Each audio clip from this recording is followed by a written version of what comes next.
Hey, I'm Matt Hillebrand in front of a GE dishwasher. This is a model GDF510. Really popular piece. It's great. Great unit, well priced. This unit is going to be pretty straightforward. So what we're going to have is we're going to have our selection option. Okay, so you can do a normal, heavy, or a 1 hour, as well as just a rinse, which would be like a rinse and hold. You can select your dry, whether you want heated dry, okay, or a boost. And then you've got your wash temperature if you want to boost there, and then you just hit the start button. So it's pretty straightforward. In terms of using the soap cup, now if you notice it says finish.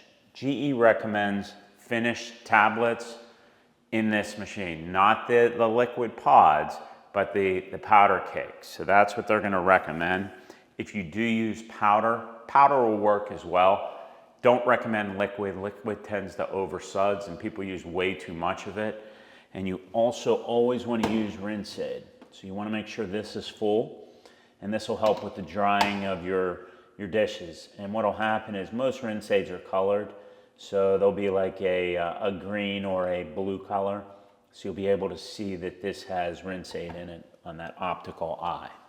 In terms of loading, because we have an exposed heating element here, anything that can melt, we do not want to put on our bottom rack. Those would be top rack only. So those would be like Tupperware lids, plastic cups, the tops of Stanley cups, or your Yeti cups.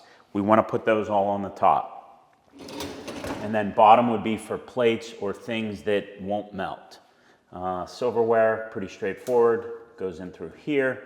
And then we always want to make sure we clean out our filter. So there's two little arrows pointing at one another.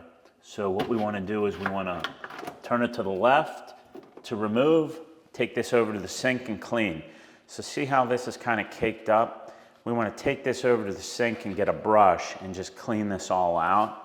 This will help prevent items from being flushed back into our wash system, okay? So if you're getting bad results, you're getting food particles or the dishes aren't coming clean, odds are this needs cleaned. So we want to make sure you clean that once a month. Go ahead and position that back into place. And then what we'll do is we'll just turn that till it locks in.